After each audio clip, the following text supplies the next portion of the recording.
tides in. Check shark fin, jaws of jaws, great white, all springs. The vertigo effect when I get close. Sink boats with strepto, I'm that sick. The nightmare on your dream cast, a full rain. Cover every corner like a duvet. Like stem cells, I germinate the pen well. And leave a trace of me in your mom's bed. So, good morning, good afternoon, good evening, good night, whenever you're watching this. This is Matthew Bailey, and at the time of me recording this literally came like minutes after I talked to E. Smithy, about house lights. So, at this moment, I still have not come up for a name for what is basically, we're still in It's a Rap territory, but as I said in that last video, it's incorporating bits of, my interview show, BBB Radio interviews, but that's also my general album reviews that I do through Fiverr, right? Well, my music reviews, right? So yes, there will be a name and a title for this, but at the time of me recording this, I have not come up with one as yet, right? It's probably simple, but I haven't come up with one as yet, right? But yeah, that being said, I will be talking about the newest record from Len-Dor, called I Need My Flowers. So yeah, Len-Dor, what is up? What's up, my man? How's everything? Hey man, thanks for having me here, man. I really appreciate it. Everything is cool though. I'm really excited to be on your show, man. I mean, I think you do some dope stuff. So thank you. Yeah, I can't wait. Yeah, and this is my first time talking to you as well, right? So yeah, that's right out the gate. I hope I don't piss you off too much. No, man, it's all good. Yeah, and I say this too because you don't know my thoughts on the album as yet, right? But I'm just I'm gonna lead you on to how I generally feel about it, through our talk, right? Yeah, basically how I found out about you was through a compilation album called Rook Tapes Volume 2, right? Which is courtesy of Rook Beats, right? Yeah. And I found out about Rook Beats through Mike Wise. Shout out to Mike Wise, TNT's lyricist. Yeah, he had a project called Mad Scene, right? So he put through that album, I was put on to Rook Beats, right? But yeah, E. Smithy of all people, told me about this Trinidadian producer. Like, all right, how you know about a Trinidadian producer? And I realized, it's Rook Beats. Okay, cool, right? So yeah, checked it out, and not only was E on that record, but you as well, right? On the track Minds of the Youth, right? And that was my introduction to you, right? Yeah.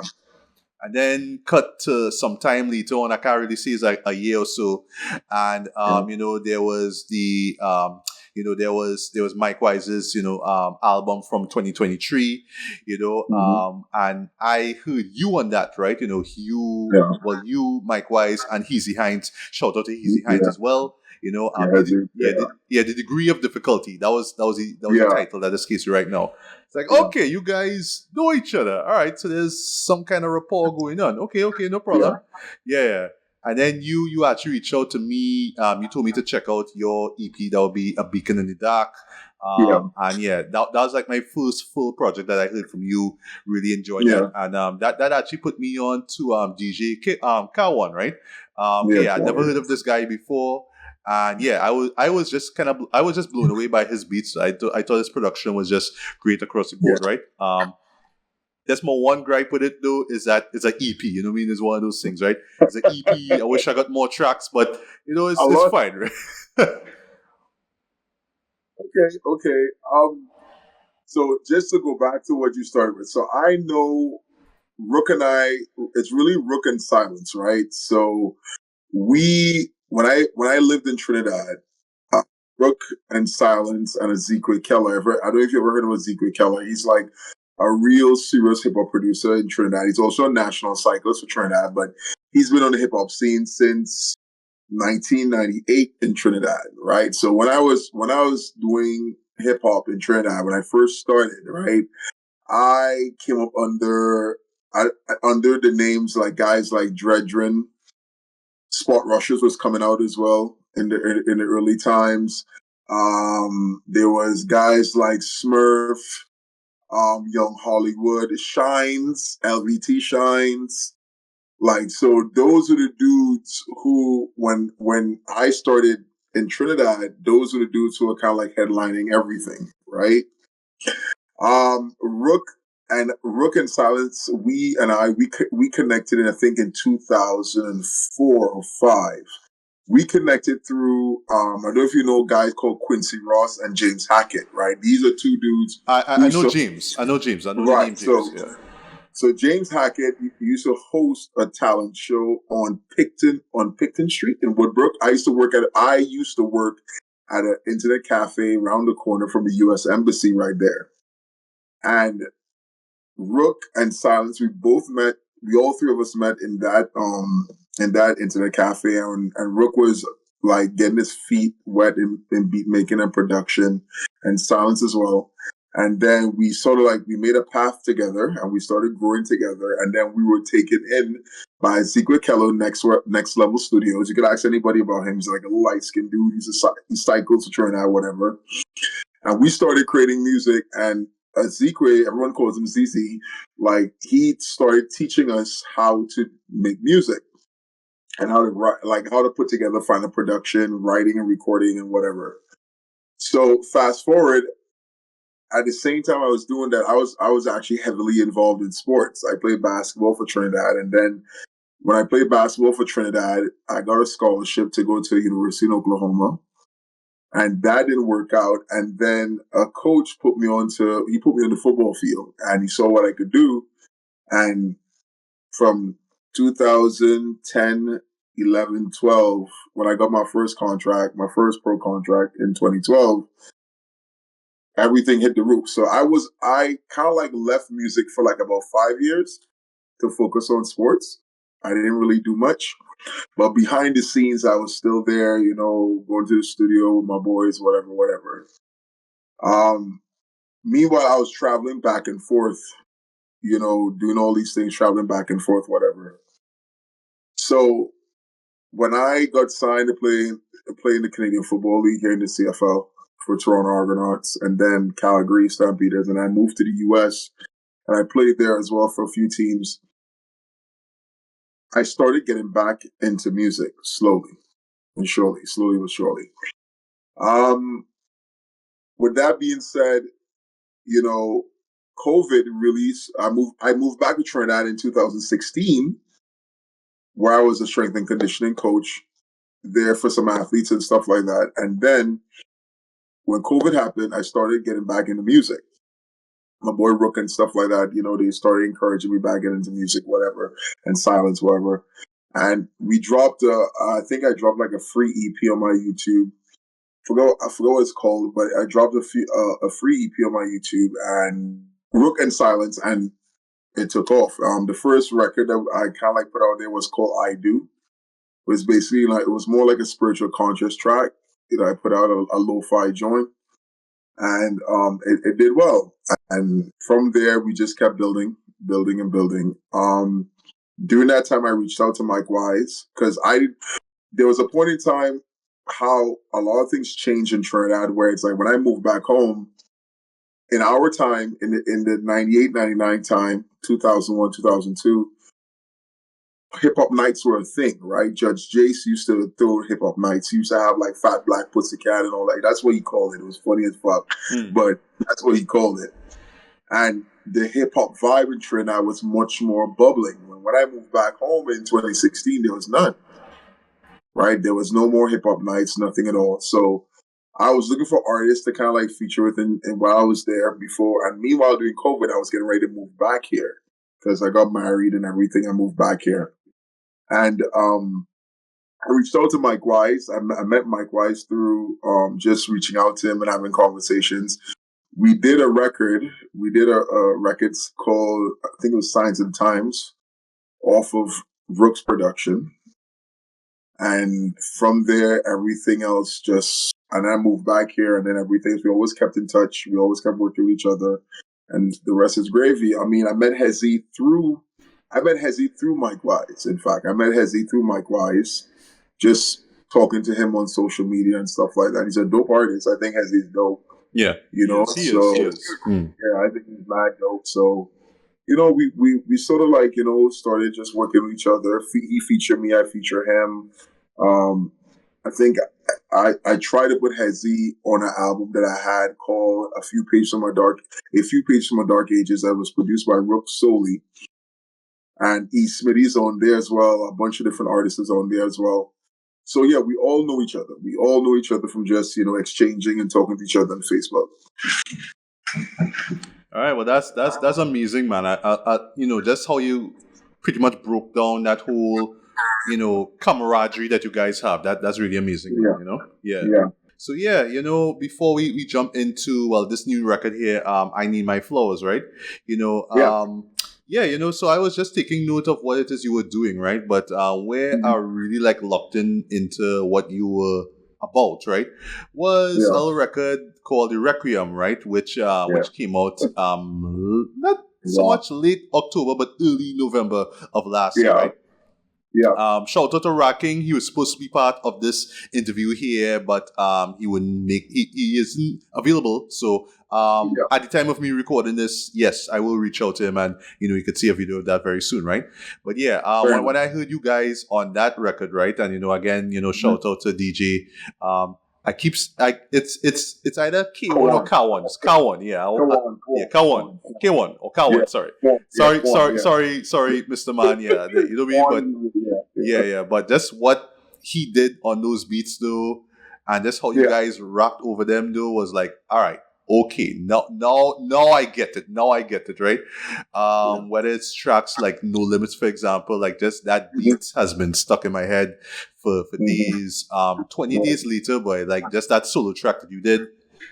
Yeah, Yeah, yeah. there's something so haunting about those strings. And Well, especially like in the second verse where you're like, hey Skynet, hey yeah, Skynet. yeah, yeah, That yeah. has been Well, stuck in my head. That has been stuck in my head for days, right? But of I course, think, Ghetto Mike Myers, though, that's where I saw just that chemistry together, though. That's yeah, the storytelling. I'll bring yeah, this up with I Need My Flows as well, too, right? Even though yeah, Ra does the storytelling part, and well, you're more talking about you're more rapping from the perspective of this Mike Myers guy who just loves to yeah. kill people for reasons. I don't know why, but whatever. Yeah, that's what I really, really like locked into your work. You know what I mean? So yeah, I Yeah, mean, the Requiem was a dope project, and it was in my for honorable sure, mentions as far as favorite albums of last year. But for if you sure. could just talk quickly before we jump into I Need My Flowers, yeah, the Requiem. How did that happen? How did you get in touch Well, with rocking and whatnot?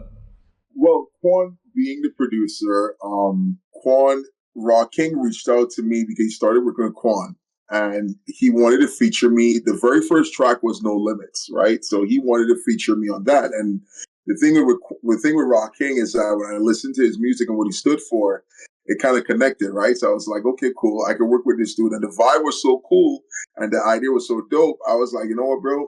I may as well just do a whole EP. For me, that's how I work. If I meet another artist and their frequency aligns with mine, like what we speak about are mutual things that we both agree on or whatever, I try to go into work with that artist and try to make like a body of work. And with him, we just after we did No Limits, we were like, bro, let's just go for it. Let's at least do 6 or 7. So Quan, after Quan and I did the Beacon in the Dark, we already were on such of a high that we were like, okay, cool, let's go for it. So we went in and we cooked. And when I did the Requiem, I think, what was I doing? I think I just finished doing the album with Pro Logic. I think I was like on my final two tracks with him. So it just gave me more time to work with him. So I said, okay, cool, let me dive into it and get cooking. And I have to admit, though, Ra is one of those young cats, bro. He's very aware of what he is already as an artist and as a person. So Yeah, there's I've no, noticed that with his music. Like he's yeah, very self aware. Yeah. yeah. So that made it easy for me because of the fact that it aligned with what I stand for. A lot of my music, for me, I like to paint a lot of life pictures and do it in the perspective of a movie scene, and he fit that perfectly when we did the Requiem.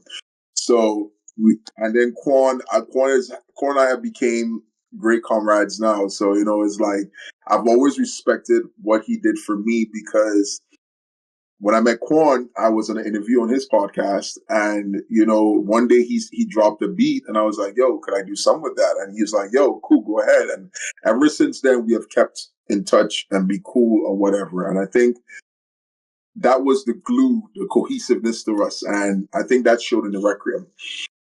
Right. So before we get to the album proper, Pro Logic, how did you Mm-hmm. guys even like come together? So I met Pro through a mutual friend of mine called Donnie Quest. Donnie Quest is one of my greatest homeboys. I haven't spoken to him in a while because he has some stuff going on. But Donnie introduced me to ProLogic because before, like early, I started my own little mini interview podcast called Rhythmic Solace. And Donnie he picked me up and we drove all the way to 2 miles, because Pro lives 2 miles away from where I am, and did an interview with ProLogic. And the thing with Pro is that a lot of people don't know Pro is a legend here. Like Pro was one of the early rappers on the underground scene, 98, 95, 96. Oh wow, like that way back. Yeah, okay. Huh. Who was doing it heavy, real heavy. Him and Fraction and like those dudes, all those dudes on that album who I did an album with, all these dudes are legends from since the 90s here. Right?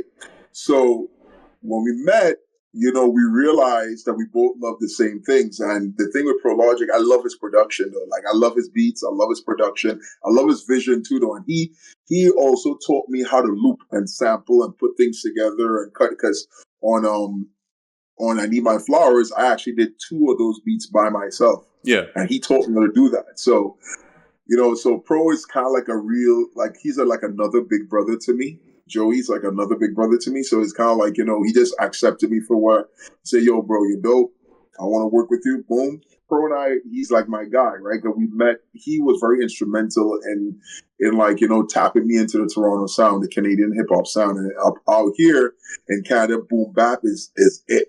It's a religion here, boom bap, right? Nice. So, and him being a legend and his name ring bells in all different circles, he just took me and then we started cooking, and he always liked what I did. So, and the rest is gravy. We here. Yeah, here we are, right?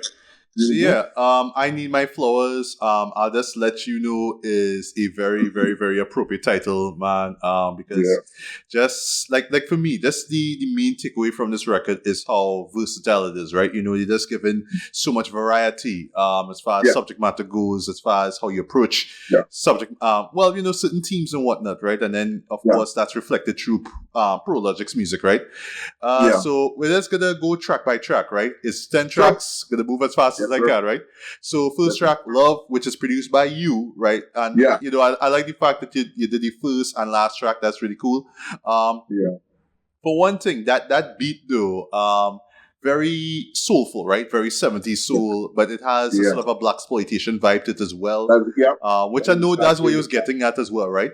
But for one thing, for me, I really admire how unconventional it sounds, right? With the drums, especially with the vocalizing that love, like how it just sort of comes together. Yeah. It's like very unconventional, especially how the drums kind of come in, stop coming, that kind of vibe, So before we get into like how you came up with that beat in the first place, right? With Love, right? Just lyrically, how I see the track, right? It's almost like it has this sort of euphoric kind of feel to it. So it's like almost like you're rapping, right? But you're not really like, how to say, like it's just like you're just expressing yourself. You're not really thinking too much about rhyme schemes or whatever. It's just like you're saying what it is you have to say. You have a short period of time. You're just doing it. You know what I mean? But you're not letting the beat itself overpower you. Like you're just kind of in tandem with the beat itself, and that's really cool. Because I can imagine. Sorry. The message on Love is basically a contradiction. Okay. Yeah, that's the reason why, if you listen to what I'm saying, I'll be honest, I'm woke. I smelt the roses, delicate petals, my words are groomed by the florist. The last project, I scored like Chuck Norris, chord cold shoulders, but that's the process. So basically what I'm saying is, in that record is basically, I've understood now, because low key, I've been getting a lot of cold shoulders from a lot of different artists, like before this album, where were people I wanted to work with. And I think that's because a lot of people, you always have these tier systems, indirect tier systems in these groups where people believe that, well, you're new, or to them you're new, that you still have to prove yourself. So for me with that record, I basically was stating exactly how I felt. And I've released a lot of work, a lot of music over the past, 3-4 years. And I've been putting in my work diligently. And so with that intro, I wanted to set the tone. So I wanted to set the tone and let people know, listen, I see it, but I don't give a shit. Yeah. You know what I mean? I love that. I love that. Yeah, Yeah. I don't give a shit. I want to keep on cooking, y'all. And so yeah, that's what that was. I wanted to show people that my versatility in being able to articulate my feelings, because I think that's a lost art now in hip hop, because a lot of people, you can rap, you know what I mean, you can string words together and make shit sound dope, but for you to actually articulate and put your feelings out in the most lyrical way possible, I think that's a lost art. And that all stemmed from my homeboy. I kind of like a homeboy I look at as I look at him as a big brother here. His name is S.O.B. His name is S. He's actually Cameroonian. He lived in Trinidad for a bit and he moved to Canada. He's one of the most dopest artists you could ever find here. And one thing I've always admired with that brother, he does not write what he does not live. And the way he puts it together is so eloquently, it's not even funny. Right? When you really peel back his music, there's an album he has called Do You Want a Piece of Me? If you ever get an opportunity to look at it, to listen to it. Right. Beautiful piece of work. So for me, love this album, I Give My Flowers, and the intro had to set the tone for me to let people know, listen, I don't give a shit. I'm going to keep on cooking y'all, and I'm going to keep on putting out great music, lyrical music, with good theme and content. That's what's my aim. So Black exploitation for me, growing up, I'm an 80s baby, and growing up in Trinidad in the earlys, we grew up on Enter the Dragon, Kelly, Dolomite, all these different movies. So I associated that with that. So that's why I went with that direction with that intro. Yeah, and just again, just how the production is, though. I think it grabs you. It just grabs you because it sounds similar, but it sounds different at the same time, right? Correct. Yes, sir. Yeah. So up next, man, one of my favorite songs, and I imagine it's going to be for a lot of people. Respect 101. Allow me for a sec, please. So, Prologic on that beat. Yeah, he killed it. Holy shit. When you listen to these things with headphones, right? And you just hear those drums.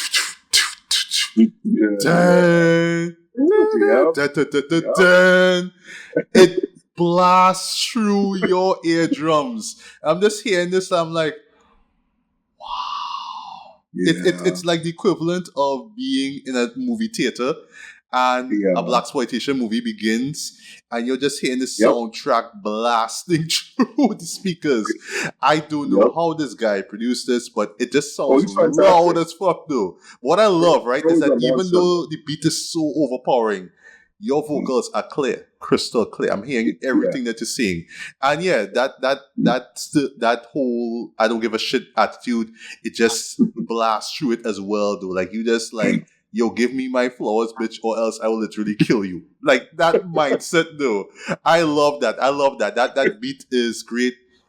How you approach it is great. There's that mindset of, oh, you're gonna like, you know, like either you respect me, or I'm gonna like force it out to you. I demand that you respect me. I love that. And just the beat itself gives that sort of authoritative kind of vibe. You know what I mean? But yeah, Respect 101. I love that track. But yeah, question. How did you feel like when you first heard that beat? Like, did you just like fall off your chair like, oh shit, what's that?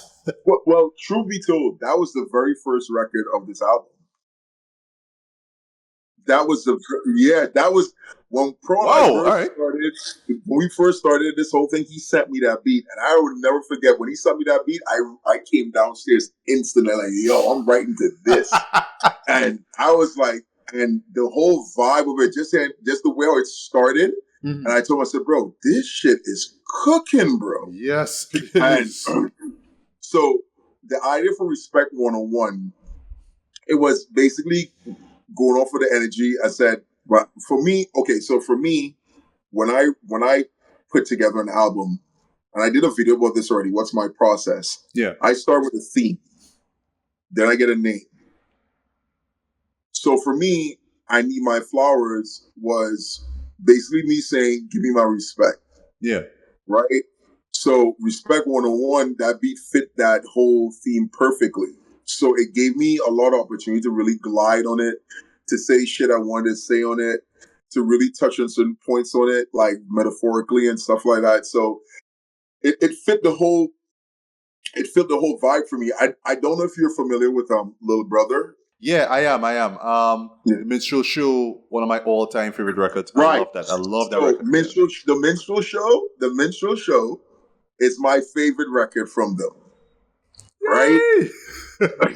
Yeah. So the whole cultivating of this album, I want to do my own version of the Minstrel Show. Right. Mm. So that's why the beat choices were that. So Respect 101 fit that for me. It fit that whole that song. I'm loving it. I Yes. wonder why. Yeah, and that sample, boy. But Joe Scudder on it, like that's what Respect was for me. So that's why I put my foot down on that record, and I just went in. The whole vibe on that whole album was just crazy. So I ran with it. Yeah, you know, speaking of Joe Scudder, though, there's some opening bars. I wake up every morning holding my dick, walking through life like I know I'm the shit. You ain't fucking with me. You ain't fucking with me. I mean, yeah. I know that you see it. Yeah, I could see it in Respect 101. I could see that mentality, you know. But yeah, fantastic track, right? Appreciate it. Yeah, up next is Angel, and I like how the tone sort of shifts. So we have this sort of like brash, authoritative stuff to more casual, laid back stuff, right? But I just love this, like, I don't know, like I feel like you and Pro were just on the same wavelength, like mental wavelength, where it's like, all right, we're gonna do our own take on like a 70s soul love song. But we're also going to be very raunchy with the lyrics as well too, but also we're kind of paying tribute, but we also kind of poking fun at it as well too. So like when you get to that hook, my angel girl, like, you know, it's almost like you're sort of channeling like what Temptations, you know, and other groups like that did, right? But then when you get to the lyrics, it's just like, yeah, I'm just gonna be all raunchy and sexual because why not? You know what I mean? And I could just hear you just having fun throughout that whole track, especially near the end of the second verse, like with those fickies, you know what I mean? Like stuff like that. Now I'm just like, yeah, that's how you have to approach it. Right? So it's very tongue in cheek, right? But I could tell just through the beat as well how traditional it is with the production and all that kind of stuff, especially with those wah that they hear in the background. Like I could tell you guys were on the same wavelength and you all just probably had a blast doing Angel. But Angel, how did that come to be? Well, for me, like I said, I'm a 90s and an 80s kid, right? So when back in the day, when you bought an album back in the day, there was always guaranteed a female track on an album, right? So I make it my due diligence to do a female record on everything that I do. Maybe controversial or maybe just a love song, whatever. The thing is, when he sent me that beat, the first thing came to my mind was the Isley Brothers. Remember when they did that shit with R. Kelly?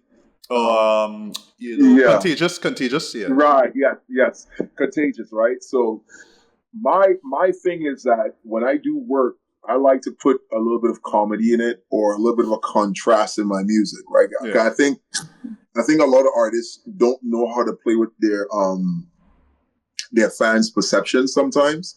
So you really tease their mind. So when you hear my angel girl, you're hearing everything like a duet. Mm-hmm. Right? Like you hear like those dudes like the Temptations with the long mics and the big shit, whatever it is. But back in those days, when you listen to the content those dudes sang, it's much more innocent type of love, right? They talk about how I love you, whatever. Me, I'm trying to fuck you. So the thing is that I'm trying to put it. I'm trying to put it in a way that it's sensual when girls hear it, but for the real dudes behind the scenes, our intentions are there. So when you hear the part where my lemon squeeze, morning beach, future queen, little T's, heart attack from the back. Yeah, baby, you're supreme. Yeah, because I'm looking at you as we gonna get busy. So that's why I wrote that song in that type of way. And I think writing music like that is a lost art, man. I think a lot of dudes, they take that for granted though. Like, I mean, when you put together a real dope female record, maybe talking about something in a bad relationship or in a good light, if you could touch that person with that record, I think that's a lost art. And that's why for me, I try to incorporate that in each of any project that I do. Yeah, so I like that, we actually get like a grown and sexy track on this, right? That's cool. Yes. Yeah. So up next, we get some social commentary in the form of Lies of Life, which has a great verse and a hook, actually. Like, I really dig that verse, that the lies of life, black versus white, black versus white. rich versus poor. That, I love that, right? Not familiar with Shaw James. I believe that's how you pronounce Shaw it. James? Yeah, Shaw James, not familiar with him. But his verse on that was great, though.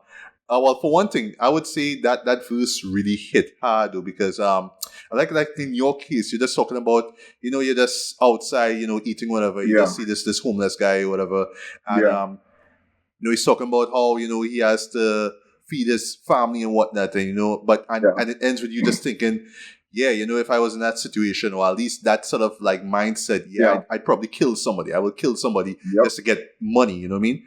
But how Shaw approaches it, right, is like, I'm perfectly sane, I'm just sort of going about life as normal, but then life just starts kicking me in my ass over and over and over, and I just don't know how to deal with it.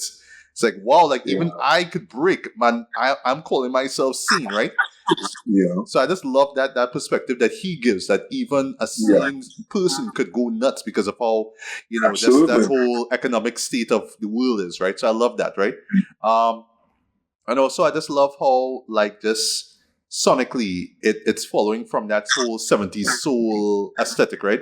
Because I'm hearing Al Green, I'm hearing that, I'm hearing that Love and Happiness sample, if I'm not mistaken. I'm hearing that in the background, right? And it fits. It totally fits, right? And just lastly, I love how breezy it is. Like, it's a nice laid back, I don't know, Sunday afternoon relaxation. Well, let's just say cruising on a Sunday afternoon kind of beat.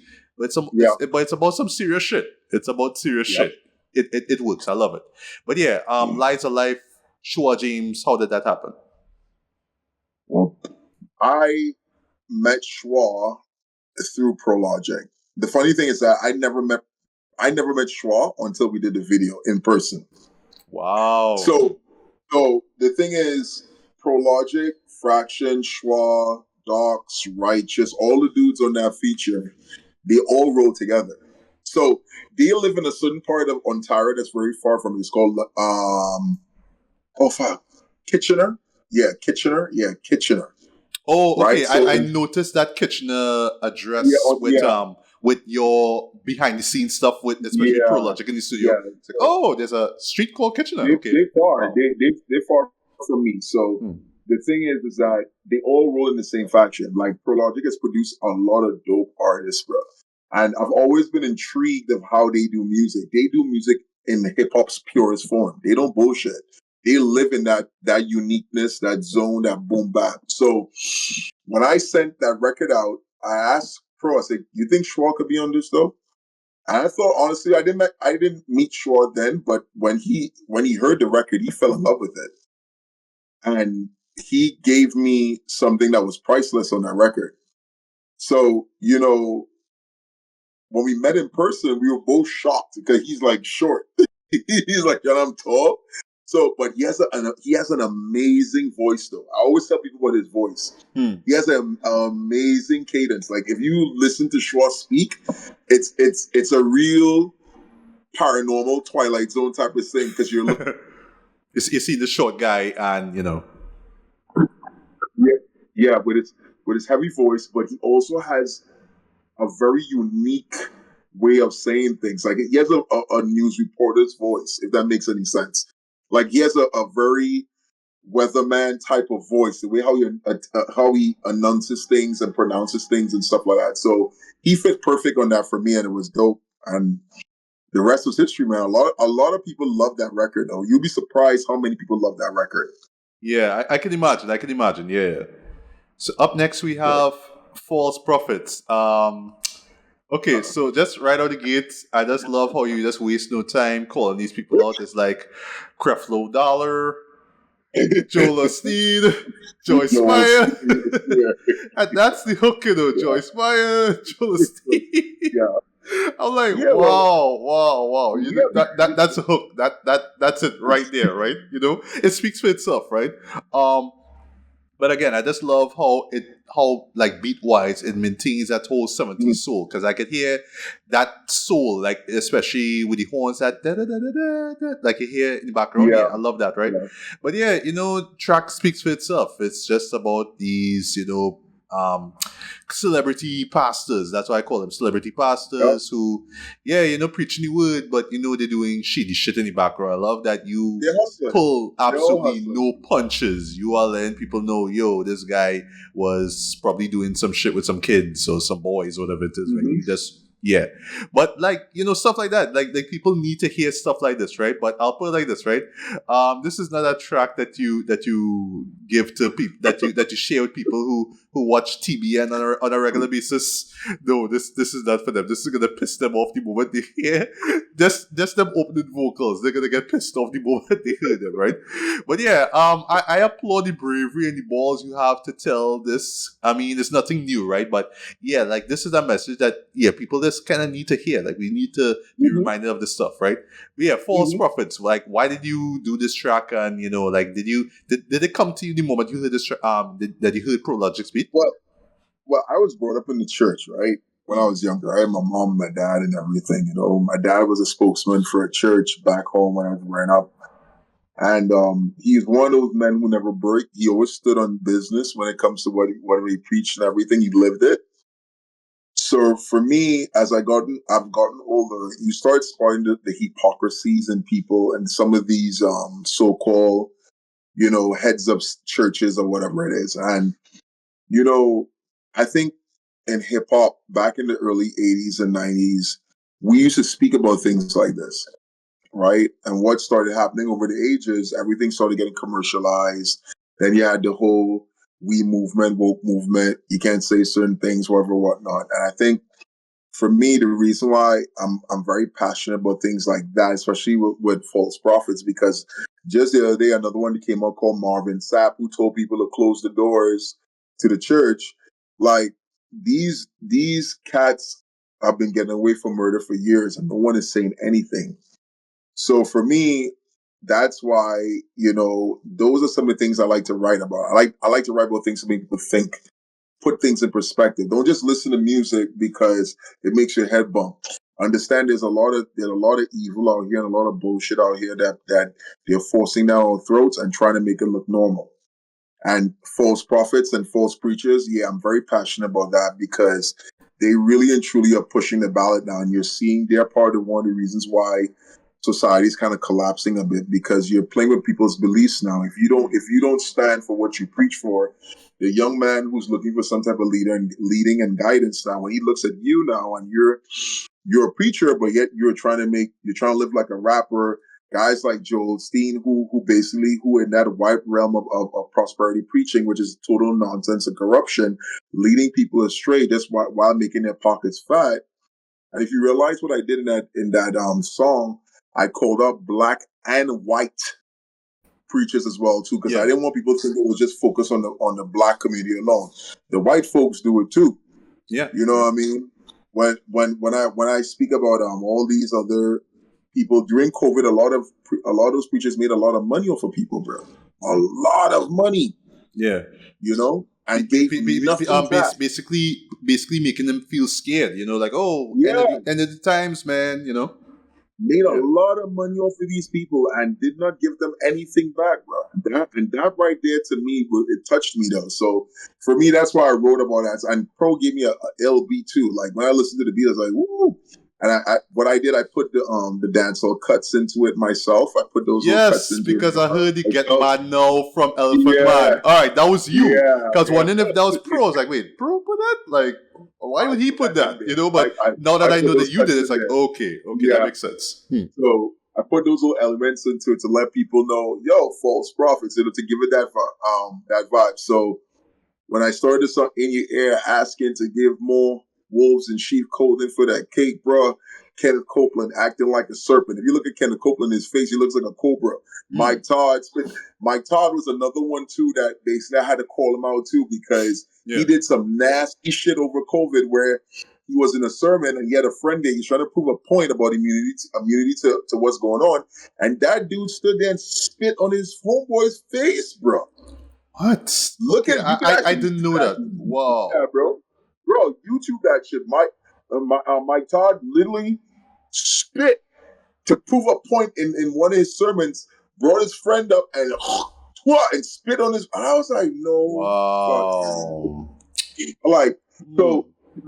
What you're seeing, in especially in the black church, what you're seeing is this move towards worldly bullshit. They're doing everything to be viral now. They're not doing anything for God. They're doing anything to cause a stir, to go viral. There's also the Gucci preacher who I spoke about too, the corrupted preacher in New York, who was taking people money and basically buying designer shit. The IRS ran up in his church and realized what he was doing. He's in jail now federally for like 5 to 6 years. So my whole thing it was to basically highlight, let people understand, listen, wake up, bro. You could read the Bible for yourself and know the truth. Don't let these people gaslight you and make you feel as if, like, you know what, like their word and what they interpret to you is actual truth. So I just wanted to expose them, and that's what I did. A lot of people love that record too, though. Yeah. Now, I mean, you did your thing, man, and I can't be mad, right? Mission accomplished, right? So up next, we have Disappointment, and I can imagine that this is probably the personal track, like this, you being very introspective, right? Because you're just going deep into your journey as an artist, as a human being, right? Being able to pick yourself up from all the loss and pain and regret, right? And keep moving forward, right? I do love that, similar to like what Mike Wise did on Degree of Difficulty, you're also interpolating that whole Jeezy lyrical exercise, saying that whole 1, 2, breathe in, 3, 4, breathe out, right? I love how you did that, right? But for me, this features one of Prologic's best beats, in my opinion, though. Just that 80s. I'm assuming it's Anita Baker. Like every time you hear that, I just instantly take a feel, right? But that beat is pure 80s R&B / soul music, and that just took me back by it. I would say this, right? If you're an MF Doom fan, I just love when he takes 80s R&B and soul and chops it up and whatnot. You're gonna love this track though. I just love that beat though. It just it calms you. It really does calm you, right? Even though I know, like, lyrically, you just spoke from a dark place, right? I could feel it. I hear it every time I listen to that track, right? But Disappointment. How did that come to be? Well, that's actually personal, bro. That's actually something I actually really went through. So when I wrote that record, it's because I went through that exact thing. I went through a tough time in my life, and I'm basically describing how I felt from my stretch from my hospital bed. I think all those events on that record is exactly what happened. Right. So Disappointment is kind of like trying to show people the emotional spiral I was in mentally. So picture you going from being on top of the world, having your next pro contract, and then boom, you get something that you just have no explanation for. And then boom, the whole sequence of collapses started happening in your life. And you have no answers for it, none whatsoever. You don't know how to move left, you don't know how to move right, up or down. You start having a lot of arguments with you and God. You don't know if this is for real or not. You want to know why all these things hit you at once. So for me, I was just kind of like really digging deep into my emotional mindset and state at that point in time. And the fun fact, when I did that record, bro, I actually cried. I can imagine. Yeah, I can imagine. Whenever I listen to that record over and over again, it brings me to tears because it actually is exactly how I felt in that point in time. So, a real record for me. Yeah, and on a side note, but similar to what it is you just said there, right? So prior to us even talking about this, right? I reached out to you, I sent you a voice, and I basically was saying, life was going hard for me, right? I won't get into details here, right? I'll probably speak to you about it, off here, right? But there was a lot of stuff going on, with my family and whatnot. In particular with my dad, right? Who is in his mid-70s now, but he's dealing with hypertension attention and its after effects in the world, right? But there was a lot of stuff going on with him and just around our family where I was like, how could I even like create or do things, right? Like even do music or talk about film when I'm dealing with all this stuff at home, right? And I reached out to you, and you told me, like, yeah, we go through hard times, right? And this was actually like before I even, because when I reached out to you, I only listened to the album once, right? So just going back to that track, Disappointment, and hearing how you overcame that, right? Yeah, really got to me, man. So thank you for that song. Thank you for that song. No problem, man. That's what I'm here for, man. Yeah. So another track that I know is probably personal to you is Bullpen, right? And this is where you mentioned Fraction. This is the first time I've heard of Fraction. Yeah. And Pro Logic, right? Because I know that he raps because he rapped on A Beacon in the Dark, right? I heard that song, saw the video, right? What's interesting about that song to me, right, is that you're not just tackling, because it's a political song, right? You're not just tackling U.S. politics, but you're also tackling Canadian politics as well, right? Oh, yeah. So this is me, I try to stay clear of political stuff because it's so funny, right? Because at the time of us, talking here, we are less than a week away before general elections in Trinidad and Tobago. So yeah, it's what I call the Bloods versus the Yellow Jackets, right? It's P&M versus UNC, right? Yeah. Again, going head to head again, making noise in my head, with the music trucks and shit, telling me to vote for them. And it's like, well, all right, because one party gave a bunch of kids laptops? Yep. Okay. Wow. Who cares? Wow. Right. But anyway, one thing I really admire about that track there is how, like, this hypocrisy with US and Canadian politicians, it kind of bleeds over. So like, it doesn't really matter if it's Trump or Trudeau, right? It's just same bullshit, same bullshit, right? I love like how before Fraction comes in, you're talking about why they could be spending the money on helping single mom, single parents basically, and families, all that kind of stuff. They're using that to help other people, especially with wars and whatnot, like with what's going on with the whole Israel Palestine stuff, right? Yeah, like it's true. It's really true, right? What caught me by surprise though is how you compared, like you said, Trump is an angel compared to this dude, right? I'm like, I really need to look up for myself. Like, wow, like Trudeau really was that bad. Okay, wow, okay. Trudeau, didn't know he was not. He was not. When I came here, he had just taken over from Rob Ford, right? And he was basically kind of like an interim type of prime minister that put in. But when you really peel back the layers of some of these people, bro, they're not even qualified to even sell you a bag of rice.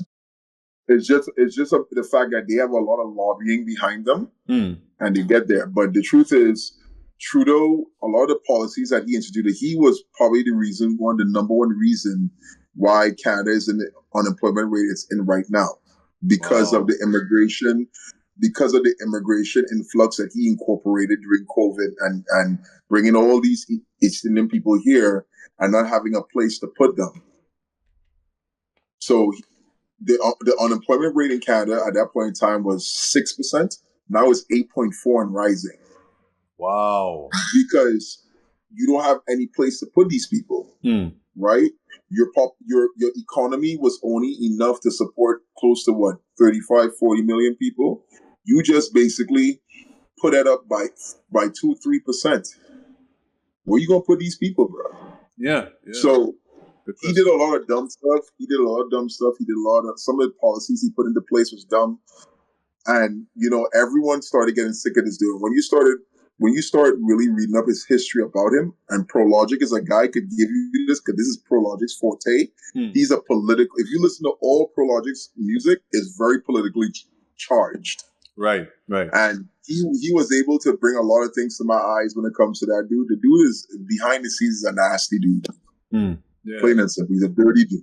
And you hit you brought up a proper term there. The perfect term. Sorry, politically charged, right? Because you don't hear a lot of songs about that, right? Like it's usually around election time, like, oh, fuck Donald Trump, like what YG said back Yeah, in 2016, right? And the song still yeah, resonates, right? Or, my president is black, like what Jeezy said, right? But you don't yeah. get like a lot of politically charged songs now. And I'm now Mhm. wondering, like in the States, for example, if we're going to get any, seeing that Trump has returned to power, right? But Well, just you alongside Fraction and Pro Logic. I mean, both those cats came with great verses as well. I love how they just yeah, compliment you. Love that you fraction. guys are on the same wavelength in terms of, wow, these politicians are on some bullshit and we need to talk about this now, right? So yeah, at the end of the day, I just love that bravery that you guys show, just saying, yeah, we're going to talk about this. I don't care if it's 2025, we need to talk about this, right? But yeah, Yeah, great chat. Yeah, but how did that track, come to be? I've always been a fan of Fraction. I think Fraction is fire. If you ever get a chance to go listen to Fraction's material, Fraction has a lot of music, a lot of dope American producers, bro. Simple as he is, he's fire. But I also like the fact that the song lined with their philosophies. They are very serious when it comes to political landscape of Canada. They understood a lot of things that I didn't even see as well. If you peel back Prologic's verse when he's speaking about how they legalized all the drugs and stuff in this country. That is true, where they Right. legalized cocaine and all these different things. There's a lot of bureaucracies happening here, and it's not getting the people anywhere. So those two dudes they fit that perfectly, and again, it fit under the umbrella of the fact I've always wanted to work with those guys from that corner, that part of Canada. They're very fire. So Pro fit perfectly in that record. Yeah, he That's did. their I forte. love that That's verse what he dropped. Yeah. yeah, that's what they do. So Yeah. I let them run with it. I let them run with it. I just put my first verse. I did the music video. I came up with a concept for the music video Yeah. and everything, and the rest is gravy. Right. So before we move on, right?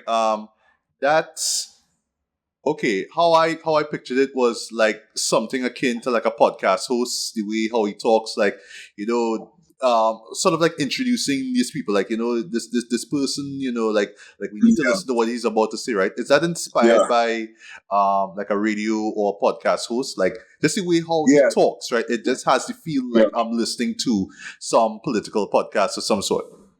yeah. That was the aim, though. The aim is that we wanted people to, that revolution type of vibe. Mm. You know what I mean? Like trying to get people to wake up and stand up. That's kind of like what we were going for, because we wanted to be very, very serious and let people know, listen, this is what's happening. It's either you see it or you don't. Mm. And if you don't wake up right now, you're going to be fucked. And that's Yeah. what's starting to happen right now. You're seeing it in Canada, where you're starting to see the slow collapse of Canada. So when I came here years ago, as a young boy, Canada was kind of like what Trinidad should have been, Hmm. if that makes any sense. The problem now everything is happening in reverse now. Is that you're Wow. seeing the collapse in Canada. You're seeing morals going, well, morals been going out the window. But between everyone that comes here, people that comes here, maybe immigrants, so people born here, we're seeing a perpetual lack of empathy. You're seeing a lack of understanding. You're seeing a lack of awareness. And believe it or not, Canada is starting to grow in loneliness. People are not really social as you think here. A lot of people don't know that. A lot of people don't know Canada is not that place where, what they try to advertise on the immigration platform. Yeah, come Right. here. You're nice. No, it's not. Yeah. It's completely the opposite. And if you don't have your little niche group or your little people who you're cool with, you could end up being one of those people. Look, my wife told me she was coming home and a dude jumped off the overpass and killed himself. That's what Canada is, bro. That's what Canada is, bro. A lot of people don't understand that, but that's what Canada is. It's a whole heap of mental health. That's the reason why they legalize drugs, because the government legalized it for two reasons. They could make money off of it, and they realized they couldn't stop it. Right. So in their mind, they realize, okay, y'all want to smoke crack and meth and all these things? 0.25 grams you could carry without being arrested. And oh, by the way, we'll put up dispensaries for you to basically purchase your paraphernalia. There's a clip in the video Wow. in Prologic's part where I put where this is actually true, where on Instagram where a person showed you who did a report where they show you where you could actually go buy crack cocaine pipes from a dispensary, from a vending machine. Yeah. This is real, sir. These are things that are real here. Yeah, that is insane, eh? And like even myself, like I know a few people, like a close friend of mine actually migrated to Canada, but that's because his relative lives there, right? But it's always this illusion of, oh, everything is better in Canada because there's so much No, crime in Trinidad. Yeah, I get that, but how like it's almost like you're saying that Canada is like this mecca that every Trinidadian must have to go to. But I know, like, you sure, like really, like. You want to make sure that you have your shit together before you even migrate, Yeah. Bro, crime has gone up here exponentially. It has gone up here exponentially. And the thing is, what Canada has done, they have done a lot of political things to hide it. There's a bill they passed called C7 or C67, wherever it is, where they control all the media. So if you post something anywhere on your socials, and it's deemed against Canada's well-being, or they don't want anyone to see it, they take it down without you even saying anything. They take it down. That is sad. That's really, really sad. But again, that's what that's the Canadian experience, because of the fact that they know immigration is their strong point. They will keep bringing in people over and over and over. That's how they keep the wages down. That's how they keep pushing their policies. That's how they keep voter padding the situation. So that's how it works here. And a lot of people who come here, as I said, I came here years ago, and I was able to see the stark difference between how it was then to now. And a lot of people don't get it. They don't get it. It's only when they come here and they start assimilating themselves into society, then they realize, oh shit, it's not what they think it is. Do you know how much people have come here over COVID and have left? Like ran. Oh, left to say, huh? Yeah, left. A lot of local Canadians born and raised here have left and moved to places like Mexico and different parts of the Caribbean. And there are a lot of people who came from India and other different Scandinavian countries who have come here, and when they realize what the life is, they dip. Yeah, I'm literally in disbelief, Trent. Like, and yet it feels like, that was the truth all along. But it seems far fetched to me, at least when I'm hearing it now from you. But like when you think about it, it's like, that makes sense. That feels like something that like could actually happen up there, or is actually happening up there. Yeah. People don't believe it because, again, they did a phenomenal job of marketing. Like, Canada could market that shit to you. They do really well. But when you come here and you start assimilating here and start understanding what the life is, how hard it is, how tough it is, how financially challenging it could be because of the taxation and all these different things. Like, picture moving to a country that as soon as you get in, you're taxed to death. And on top of your taxed to death, you have more immigrants coming in your country who are coming for the same goal as you do, that you want. And when they come here, Canada's economy doesn't produce anything. There's no development here. So the economy is not growing, so which means there's less jobs. It's much more competitive for people. That's why you have more crime up here. The whole, how should I put it? The whole, the whole system is overloaded already. So add that to people not being able to work, people not being able to get certain things, and then you have people who come from war-torn countries here. I have friends from Afghanistan, Yugoslavia, Ukraine who are here, and they're coming here to improve. And when they come here and they realize, wait a minute, I'm working twice as hard as I was working in my country. So that's what that song was about. To let people know, we kind of screwed, bro. Yeah. Well, I am glad that this song is out though, and I hope that more people check it out now, and at least be aware of what's going on. That's it. Mm-hmm. All right, so now for something a little bit happier, if you will. Let's talk about S.O.B, right? Which you literally put out a music video for yesterday. Time of us talking here. And don't worry, I will leave a comment. I just wanted to talk about it here first, right? Um, Yeah. but yeah, for me, this is the best song on this album, bar none. Just Pro Logic's beat though, and just that bounce, it just Yeah. grabs you, though, and you just like wilding out, right?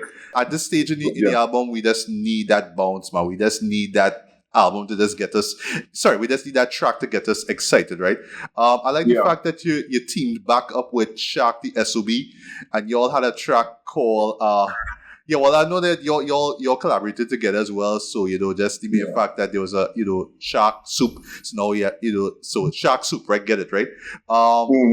And few things, right? So one, I suspect, right? I could be wrong because I don't know what your creative plans are going forward, but I sensing a collabo album between you and Shark in the near future. Like I just see that way, Shark and Soup all of a sudden, like come on, like y'all have some plan, right? Y'all have some plan. I don't know, but you'll answer me just all right. Also, I can't even begin to imagine how you felt when you heard that beat. You probably like just left off your chair and just start like jumping up and down like a man. That beat was nasty. When everyone who hears that beat, the first thing comes to their mind is a DJ Premier. Yes, yes. Yeah, and it's especially the DJ cuts, right? So this is just me just being a hip hop head, right? So Pro Logic points for the inclusion of that Foxy Brown sample. Tables will turn. Like throw your hands up, wild the fuck out. I was like, I knew. I see what you did there. I know. I'm from the Caribbean too. I know. I picked up on that. Yeah. I knew it. That's the moment I heard that, right? Yeah. But yeah, you guys just ripped it to shreds, though. And I'm gonna close this, right? Tides in. Check this shark fin. Jaws on Jaws. Great white offsprings. The vertigo effect when I get close. Jaws, vertigo. That's sick. Yeah. I mean, Jaws, vertigo. Come on, that shot. That. I mean. Yeah. Come on, man. Come on. Right. Shit. All right. I know movies. I love Jaws. I love vertigo. Yeah, exactly. I got that right there. See, I'm a movie guy too. So yeah. Everyone who knows Jaws, when the male actor, when he saw the danger coming, that effect where it closed in and pushed the whole background back. Yes, that's kind of like what the whole verse is constructed around. The first 8 bars is constructed around Jaws. Yes, Tides in, check the shark fin, Jaws of Jaws, great white, the offspring, the vertigo effect when I get close. Think boats with strep though. I'm that's sick. Night nail your dream ass, a full rain, cover every corner like a duvet. Like stem cells, I germinate the pen well and leave a trace of me in your mom's bed. So a lot of people, it's funny you caught on that though, because a lot of people heard the record and they were like, oh, this shit's fire, but no one really peeled back the layers of that first 8. I'm basically describing Jaws. That's what I'm saying. The whole Jaws movie in that whole element. Yeah. It's fire. Yeah, it is, right? But okay, so that's just a couple questions before we move forward, right? Like you and Shark the S.O.B, right? Like what was the mindset going into that beat? And also, does this mean, again, Shark Soup, right? Does this mean that there's gonna be some collaborative project coming soon? I sense that. Like, I don't know. There's a progression from Shark to Soup. I just sense something there. I'll say this, right? I have a lot of respect for Shark. I think Shark is one of the dopest MCs in Canada to me. He's one of the most uniquest sounding artists to me, right? He's kind of like in my lane where it's like, I like a lot of abstract type of stuff, and he does that pretty well. Is there going to be a project though? We spoke about it at the video shoot when we did it soon enough, because he actually put it to me, because he makes beats as well. Also, Fraction told me he wants to do something with me as well too. So the thing is, right now for me, it's kind of like, who do I? It's also about who comes first. Right. That's why I look at who comes first. But when it comes to them as artists, I have full respect for them. I think those two dudes, especially Shark, though, like if you listen to the Year of the Shark, that album that he has on Bandcamp, you will go nuts. And to me, I think Shark is one of the most uniquely sounded cadence artists I've ever heard. Wow. Ever heard. Like, if you listen to how he says things and how he writes, like, the way he puts things together, the first time I heard it, I was like, oh, shit. He has a real slick type of cadence. Some of the things that he says in his verses, they're like little creepers, but if you peel back the layers, they're like, yo, this dude dope, though. Like, he says some of the most illest shit I've heard, but it's what to me is his abstract way of saying things, how he lays it out, how he relays it, how he says it. He sounds like a drunk guy, but it has that. You know, you remember back in the day, there was a martial art movie called A Drunken Master? And how... Classic. Right. And you remember how Jackie Chan, when he like, how he would speak and drink, that's... If I have to describe Shark style, that's what it is. It's like the Drunken Master with bars, with crazy bars. He's dope. Yeah, I tell everyone, him and S and Fraction Pro, like, to me... they are the most uniquely sounding artists I've ever worked with. Them boys are fire. Right. Just one point I want to make before we move on, right? So there's a line, I can't remember it right now, but where basically Shark mentions something about an abyss. He does his way here. Yeah, that's what I'm saying. Them funky things. I love that shit. Like, dude, that's what makes him dope, bro. Yeah. Like, who would think about, you know what would be cool to add to that bit? Just this very sarcastic, I love that. That's Shark. I mean, Super's fire. I love it, right? So, as the album winds down, right, we have Speak Softly, right? And, going back to movies, right? I love the fact that I own the Godfather box set on Blu-ray, right? I love the Godfather movies. Even Part 3, right? Even though there was the recut version, which I think is much superior than the original one, right? And I did not know that the main theme of the Godfather was redone as this love song. Back in same year, 72, when the movie dropped, right? I did not know that one of the main lines of it was "Speak softly."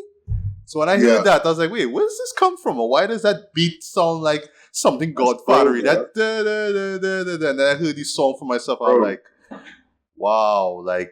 I don't know how did he have the vinyl for the Godfather soundtrack and he just decided to make a beat out of this? I don't know. I was just thinking about that while I was listening to this song. Like, how you came up with this beat to begin with, right? Because, I mean, for one thing, right? It is this very syrupy, sweet love song, right? And yet he turned this into this banger where you and your guest Righteous and Doxy Doctrine just basically saying fuck the haters. I don't know how that happened, but it's kind of brilliant, right? And then one thing about this song that I love, right? I just love how sardonic it is. It's just like you just come in and just talking about do this hook about these haters and that, and you doing it in the same cadence, what? Yeah, but I know you guys had a blast with this, right? I know you had a lot of fun with it, right? Let's quote in one line before you tell me about how this song came to be, right? What Righteous says on his verse where he says, "Show me love on Facebook, but hatred on IG." I can relate to that. I can relate to that shit. But yeah, that track is a lot of fun. I'm gonna leave that to this, but that was personal. He aimed that at someone. That was personal. That was super personal. I'm not surprised. Yeah. The person who impressed me the most on that whole record was Docs. Yes. That was the first. Yeah, that was the first time I ever worked with Docs on that level, and that verse he came with, and the way how he spit it, that old Sadat X type of style, where it's like you're speaking on the beat. Like I was really impressed with how Docs delivered on that track. It was fire. Yeah. I honestly think that record belongs to him. Righteous, I know Righteous is actually believe it or not, Righteous is actually a legend, bro. Righteous, originally, he's born here, but he spent most of his life in New York, and he has music with Big Shug, a lot of top artists. And he, he's one of those dudes I clicked up with in the earlies, because he had his own podcast as well, too. His own radio show with a radio station out in Waterloo. That's another far place as well here in Canada, too, as well. And he's one of those dudes I have a lot of respect for because of the fact that, you've always showed me love and respect, and because of who he rubs shoulders with, he has a lot of reach and connections too. So, for him as an artist, I respect the things he say. He has one of the most prolific albums I've ever heard too. Them boys dope. Yeah, right. Them boys are dope. But yeah, I can't even begin to imagine how you felt when you heard this song. Maybe you picked up on the Godfather stuff. I didn't. It's just when I heard that beat, I was like, wait, where does that come from? And then I was like, oh, I didn't know that there was a song like that. All right, cool, right? But yeah, just the approach. Again, it's just the approach to the subject matter that I love. It's just like, I just don't care. Fuck the haters. That's just it. That's the song. it was to touch people's souls. Like, my whole verse was basically just to let people know I don't give a fuck. Fuck what you heard and fuck what you said. Yes, and that's how you kick off the verse, though. Yeah. Yeah. So that was my whole thing. Always the cats with the gimme shit. Then they get hit with a semi clip. Because you have a lot, in this business, you're going to encounter a lot of people who want things from you and they don't bring anything to you. There are a lot of artists and producers who reach out to me on a daily basis. And when I sit back and look at what they offer me, you don't get anything. But the moment they don't get what they want from you, they want to shit on you. And that's fine. You know what I mean? But that was just my statement with that track. I just didn't give a shit. Whatever. Yeah. So lastly, we have the score, right? Which you also produce as well, right? So... All right, so this is just me being a hip hop nerd again, right? So that beat, I don't know where that sample came from, right? But where I last heard it was on, I don't know if you're familiar with a group called Compton's Most Wanted. Yeah. So they had a song called Death Wish, and it had that same beat, that yeah. I don't know where that sample came from, right? Yeah. So, I don't know if you know about that song, right? But yeah, that beat sounds very familiar. But I love how even though it does sound familiar, you add your own little tweaks to make it sound a bit different, especially on the hook, right? What I really admire about it is that this is just you doing storytelling, right? And, this is something that you don't really hear every day when it comes to rap music, right? But it's always great when a rap artist could tell a great story, right? And this case is just you just telling this grimy ass story about this drug dealer who, he's like the shit, and then, this one guy sort of ODs off of his drugs or whatever. And through some circumstances he gets on the run, you know what I mean? But it's how it ends though. That's like grimy AF though. Like he's just going to get something to eat and then somebody just comes and rubs him out. Like, wow. And then you had to go to this hit, just have that. Like, you just hear any guy Googling his own blood. Just hear, like, what? But what I love about this song the most, though, is the sampling, especially with the blaxploitation, something that it sounds like it's something out of a trailer. Like, it reminds me of, what, from Black Caesar, that's it, right? Yeah, it reminds me of what Madlib did in the beginning of Pinata with Freddie Gibbs. Yeah, he draws a lot of 70s blaxploitation in it as well, right? My favorite producer, Madlib and Ninth Wonder, those dudes, bro. Yeah, that's my guy. Yeah. But yeah, I mean, obvious question. What possessed you to make a track like this, right? Especially with you coming up with the beat in the first place. Like, what compelled you to just tell this grimy ass story? Which, by the way, mad points for using a vocal snippet from one of my top 10 favorite movies of all time, New Jack motherfucking City. Yeah. When I heard that, I was like, yes, there's somebody else I know loves that movie. Yes, because that is greatest gangster film ever made in my opinion, right? But yeah, how did, the score, came to be? I'll be honest with you, when I did that beat, I had no plans for that beat. I just did it because I love the sample and I want to do something that was different. So Pro was teaching me how to line up samples and loop it and make sure it's in timing, whatever. And when I was writing for this album, it was in the folder of all the beats that I had, and it took me a while to figure out what I wanted to really write about. And so what I usually do, I go back to all the tracks I'd done for this album, and I looked at, okay, I hit this mark, I hit this mark, I hit this mark. This is what I want to speak about, whatever it is. And then I realized, yo, I didn't really put nothing too street on this, some street for the hood niggas, right? So that's what made me say, you know what? Let me write a story. Let me write a story basically of something I personally know that happened to some people, whatever, whatnot. And I wrote it, and I've always been told I'm good at writing. I'm writing like stories and stuff like that. So the beat itself fed into what I was speaking about. And I remember watching also too the night before Carlito's Way. Oh yes, great film. Yeah, Yeah. So when I constructed that whole song, I was like basically saying, let me tell a story, a hood story, but it has to have a moral to it as well.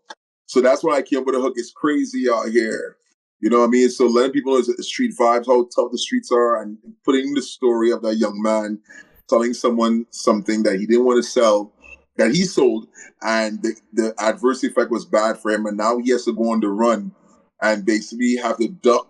If you listen to the second verse, where I said, everyone in the hood, every chick in the hood wants to vet him.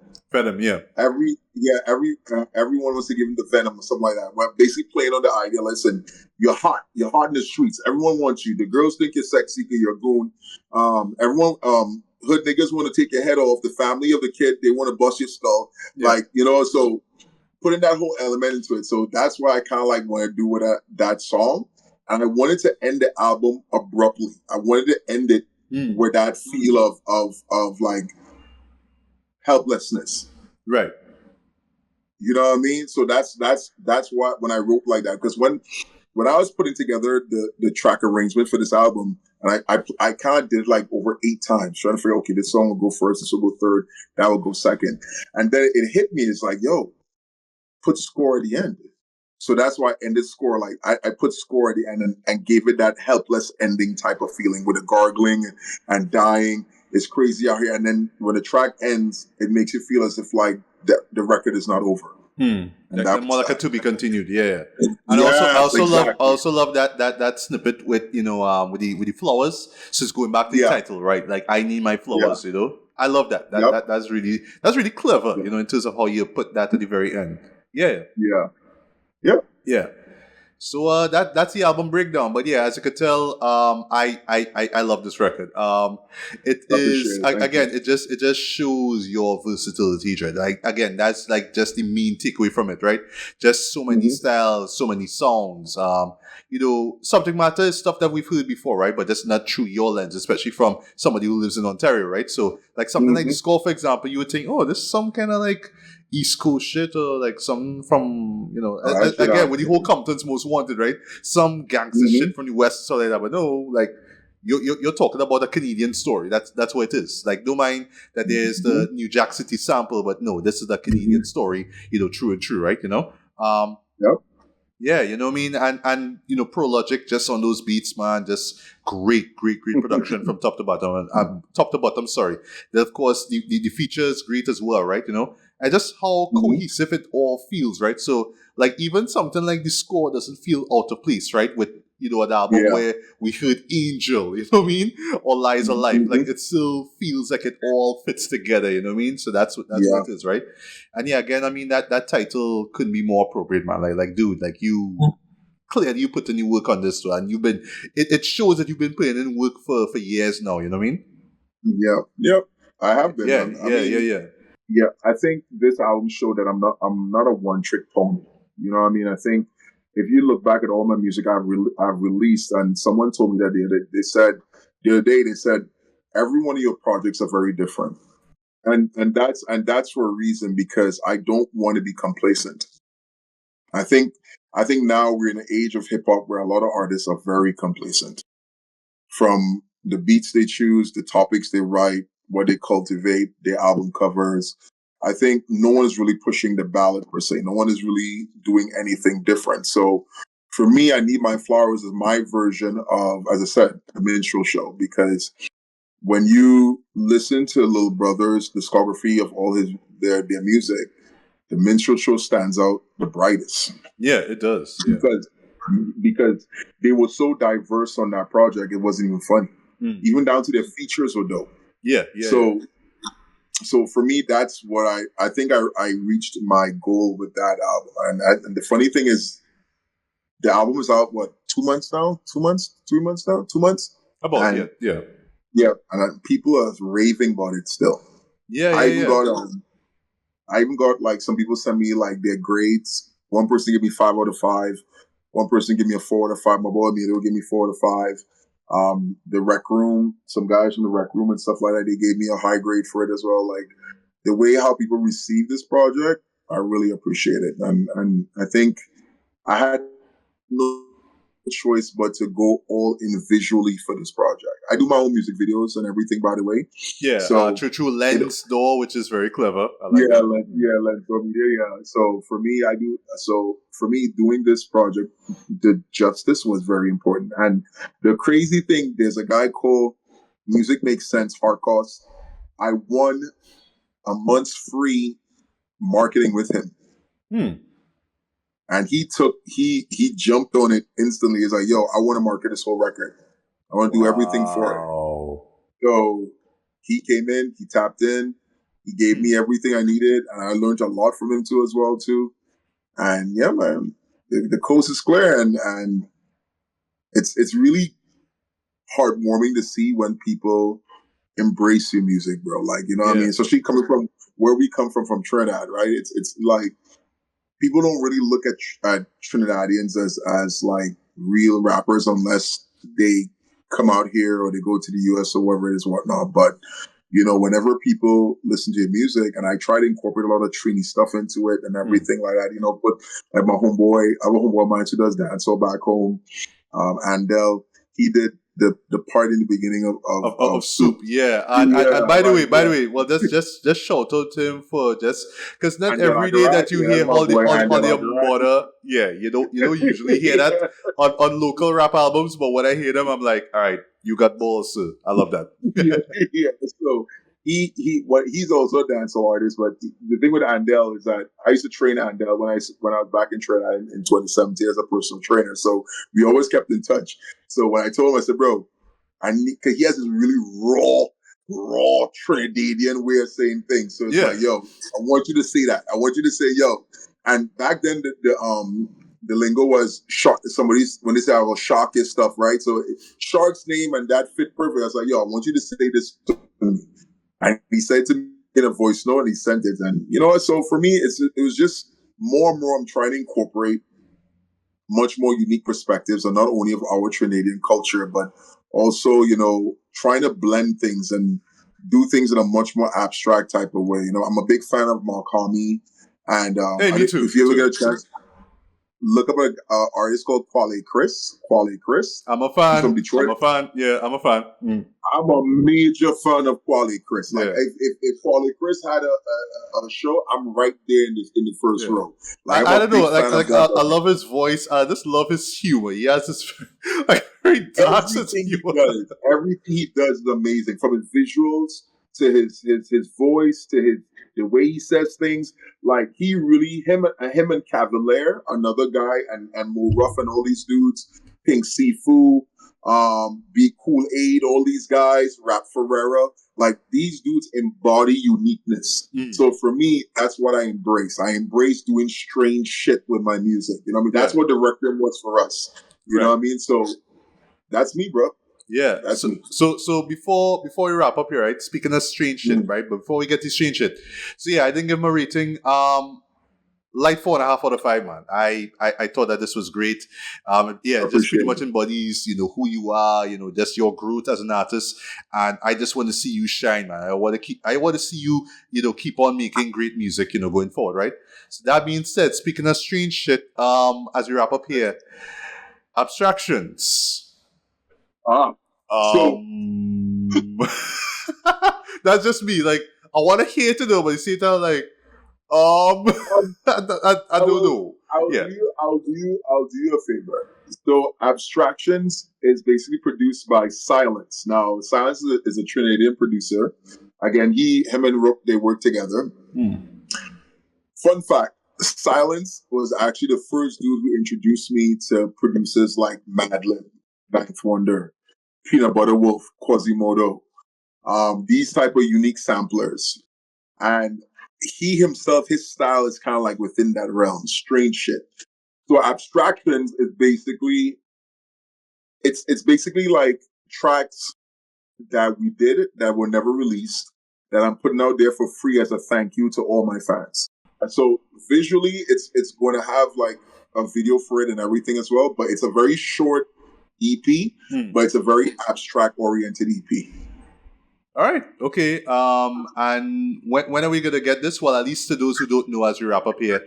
Yeah. When are we gonna get Abstract? Oh, it's coming soon. It's coming soon. All right. Okay.